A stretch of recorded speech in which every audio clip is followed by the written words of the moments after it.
Orang nggak mau ngurusin izin karena nggak ada duit. Tadi saya udah ngomong mengenai keterbatasan uang beredar. Kedua, mungkin budaya kita nggak terlalu mau ngambil resiko. Kita memang agak-agak beda dibanding orang-orang Tiongkok yang lebih banyak mau mengambil resiko.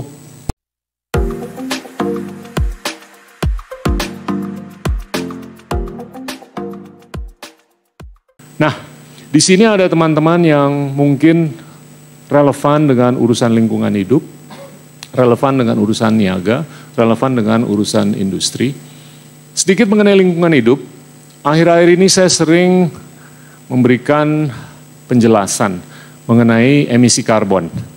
Emisi karbon selama 4,6 miliar tahun terakhir semenjak planet bumi ini didirikan atau berdiri, ini kurang lebih 1.700 gigaton yang ada di atmosfer. Sedangkan emisi karbon per tahun yang dilakukan seluruh dunia itu kurang lebih 35 sampai 40 gigaton karbon yang teremisikan. Kalau saya kalkulasi, karbon yang tersisakan di planet bumi kita itu kurang lebih 3.000 gigaton. Kalau kita kerok, itu masih ada 3.000 gigaton lagi. Jadi dengan pendekatan bahwasanya kita mengemisi kurang lebih 40 gigaton, ya masa hidup kita itu cukup finite. Cuman puluhan tahun lagi. Nah ini kita harus mengsolusikan dengan cara-cara energi yang terbarukan. Tapi di sini terjadi paradoks. Kalau saya lihat, paradoks dalam konteks sustainability, ini terjadi dalam perbedaan dua narasi. Satu, narasi sustainability yang mana netralitas karbon itu harus tercapai di tahun 2050. Kalau kita mengacu ke kesepakatan Paris sampai Glasgow kemarin, itu kita harus mengurangi emisi karbon 50% di tahun 2030. Kita harus mengurangi emisi karbon 25% lagi di tahun 2040, kita harus mengurangi emisi karbon 25% yang tersisakan di tahun 2050. Tapi problemnya, narasi sustainability ini hanya didengar mungkin nggak lebih dari 20% dari populasi dunia. Sedangkan 80% dari populasi dunia itu masih khawatir mengenai gimana mereka harus naruh makanan di atas meja. Gimana mereka harus melakukan pembangunan. Gimana mereka harus melakukan modernisasi. Ini yang seringkali saya sebut narasi modernisasi. Nah, definisi modernitas itu sebetulnya terkait dengan elektrifikasi. Semakin kita terelektrifikasi, semakin kita bisa berpikir secara modern. Semakin kita bisa hidup secara modern. Nah, elektrifikasi di India dan di Indonesia itu masih sangat minim. Untuk kita bisa mencapai elektrifikasi di level 5.000 kWh per kapita, sekarang kita ada di 1.000 kWh per kapita, itu memerlukan 90 sampai 130 tahun. Saya ulangi, untuk negara-negara berkembang di dunia, untuk menjadi negara modern, itu perlu 90 sampai 130 tahun. Sedangkan untuk kita mencapai netralitas karbon, itu kita harus melakukan dalam 27 tahun, yaitu di tahun 2050. Ini adalah hal-hal yang sangat paradoksal, yang harus direkonsiliasi. Nah, saya melihat ini adalah sesuatu yang sangat struktural, yang belum bisa terobati dalam waktu dekat. Nah, mungkin lanjut, kalau kita boleh. Lanjut.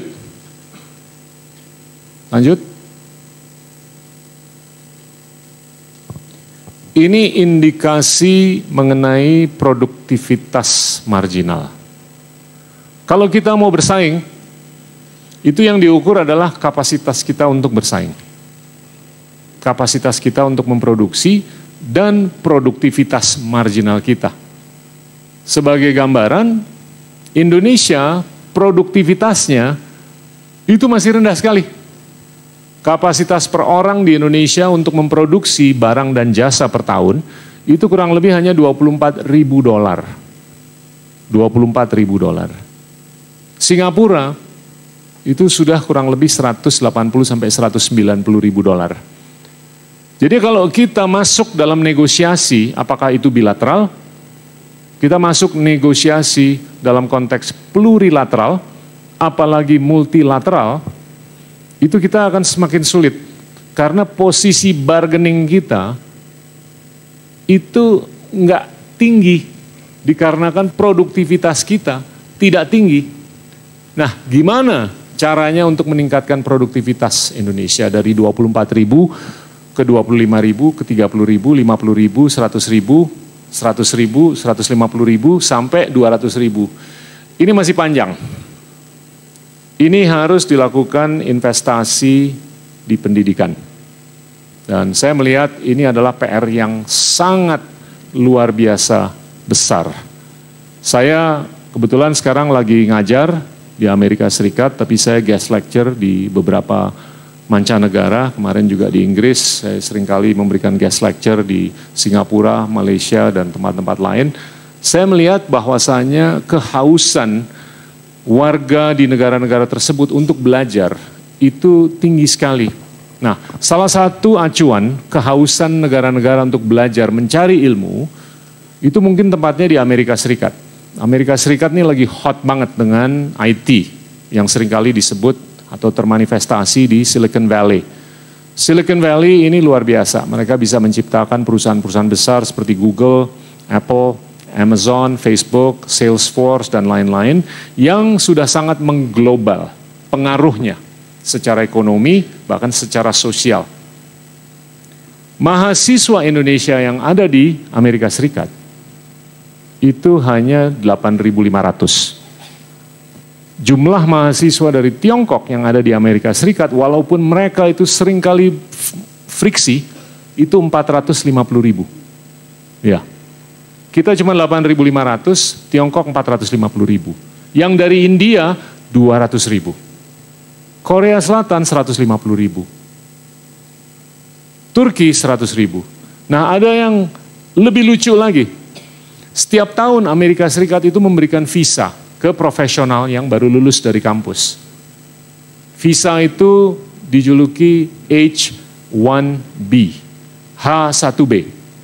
Ini hanya diberikan kepada orang-orang yang sangat berbakat, lulusan universitas manapun, dan sangat bisa berkontribusi untuk inovasi teknologi.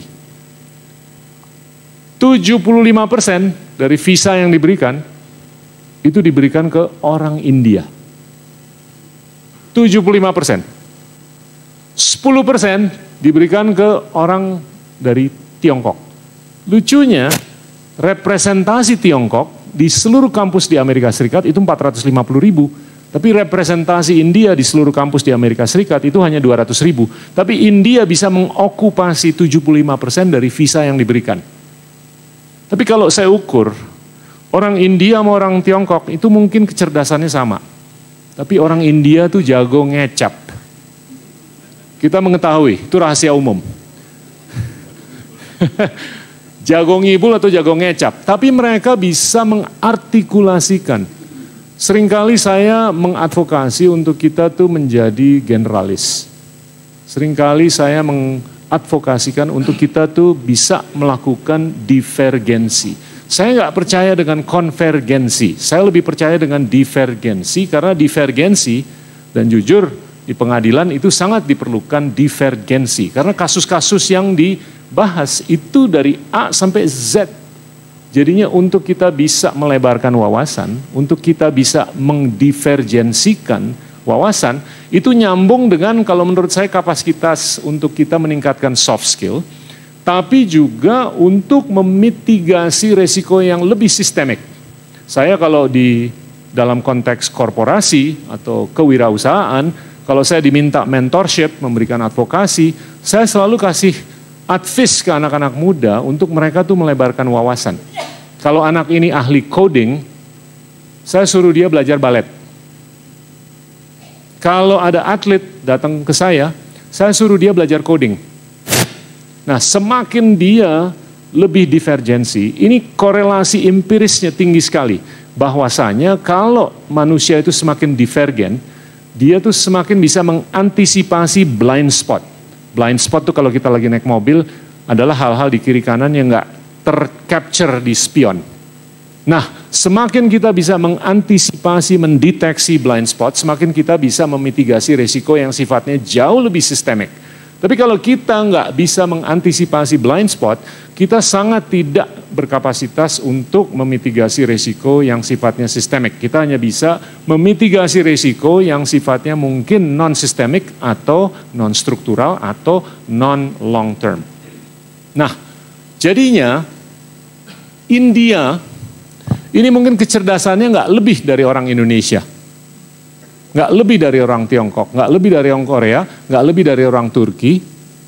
Tapi nggak tahu gimana mereka karena jago ngecap, mereka lebih diakui oleh Amerika Serikat. Okupasi India 75% dari pemberian visa, okupasi Tiongkok 10%, okupasi Korea hanya 2-3%. Ada yang mau kasih tahu okupasi orang Indonesia berapa persen? 0,0 sekian. Artinya apa? Orang Indonesia kurang representasinya dan kemungkinan orang Indonesia kurang jago ngecap. Ini kalau menurut saya harus menjadi pelajaran dan PR untuk kita ke depan. Semakin anak-anak kita dan kita semualah bisa mendivergensikan diri, semakin kita bisa melihat cakrawala yang lebih lebar, semakin kita bisa menghorizontalisasikan percakapan ataupun diskursus. Nah itu kalau menurut saya penting sekali dan berkorelasi dengan nation building. Nah saya melihat ini ke depan gimana untuk kita bisa meningkatkan representasi di negara-negara maju untuk supaya kita bisa membidik ilmu yang lebih ke STEM, Science, Technology, Engineering, and Mathematics. Kenapa? Karena itu adalah hal-hal yang berkorelasi dengan peningkatan produktivitas. Bukan berarti social science itu tidak perlu dipertimbangkan, tapi kalau menurut saya prioritasnya itu harus lebih diberikan untuk ilmu empiris atau ilmu natural. Nah, saya melihat kapasitas kita untuk ngirim siswa dan siswi dengan angka yang jauh di atas 8.500 di Amerika Serikat, itu sangat ada. Untuk ngirim adik-adik kita ke Tiongkok, ke Jepang, ke Australia, Singapura, Malaysia, ke Eropa, dan lain-lain, itu sangat tinggi. Tapi mungkin perlu sosialisasi. Kenapa saya tidak ngomong mengenai institusi pendidikan di dalam negeri? Saya ingin berbicara mengenai institusi pendidikan di dalam negeri, tapi kita juga harus bisa mengkomplement pendidikan dari dalam dan dari luar negeri. Nah, salah satu metrik yang sangat jelas menjelaskan kenapa kita tuh bisa lebih besar lagi, ini adalah perbandingan pertumbuhan PDB per orang di Asia Tenggara dengan pertumbuhan PDB di Tiongkok dalam 30 tahun terakhir. PDB per orang di Asia Tenggara dalam 30 tahun terakhir itu tumbuhnya hanya kurang lebih 2,7 kali, hampir 3 kali. PDB per orang di Tiongkok dalam 30 tahun terakhir itu tumbuhnya 9 kali. Saya ulangi, PDB per orang di Tiongkok itu tumbuhnya 9 kali dalam 30 tahun terakhir, PDB per orang di Asia Tenggara itu tumbuhnya hanya 2,7 kali. Alasannya ada 4. Yang pertama, tentunya pendidikan. Pendidikan itu kalau ngukur anak-anak 15 tahun di Indonesia, itu ada namanya PISA. PISA itu mengukur kapasitas anak-anak muda usia 15 tahun dalam konteks profisiensi bahasa dan profisiensi teknologi atau science. Nah, Indonesia itu skornya nomor 71. Nomor 1 di dunia itu adalah Tiongkok. Nomor 2 di dunia itu adalah Singapura. Nah, kalau kita bungkus hanya dalam konteks Asia Tenggara saja, di Asia Tenggara tentunya yang nomor 1 adalah Singapura. Yang nomor 2 sekarang Vietnam. Kalau kita ngelihat tetangga-tetangga kita, ini yang harus diwaspadai adalah Vietnam. Vietnam ini ambisinya luar biasa. Mereka tuh ambisinya bukan hanya mau ngejar Singapura, tapi mereka mau mengejar Tiongkok. Karena mereka memang sudah perang sama Tiongkok selama 2000-3000 tahun terakhir. Nah, rata-rata skor PISA dunia itu kurang lebih 420. Skor Indonesia itu 382. Sedangkan Vietnam skornya 505, Singapura 555. Nah, ini dari sini kita lihat bahwa PR kita untuk kepentingan anak-anak muda kita lebih berpendidikan ini besar sekali. Bagaimana untuk kita bisa satu melewati rata-rata dunia di 420 dan syukur-syukur kita bisa menyamai apa yang sudah dilakukan oleh Vietnam, syukur-syukur Singapura, syukur-syukur Tiongkok. Ini variabel pertama yang menyebabkan kenapa pertumbuhan ekonomi di Asia Tenggara ini jauh di bawah pertumbuhan ekonomi di Tiongkok selama 30 tahun terakhir. Variabel kedua tentu adalah investasi dalam infrastruktur. Kita sudah melihat pembangunan infrastruktur di Indonesia beberapa tahun terakhir ini sudah jauh lebih banyak daripada sebelum-sebelumnya, tapi tetap relatif masih kurang. Tiongkok itu jauh lebih besar.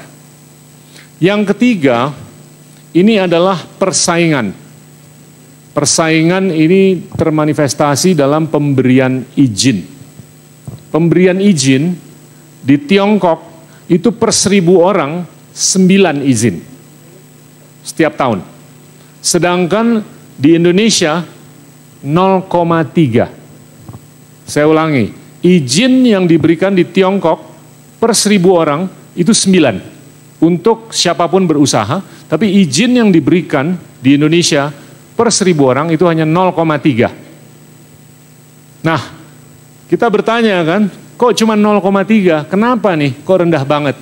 Faktor-faktor yang menyebabkan ini ada beberapa. Yang pertama, fulusnya kurang.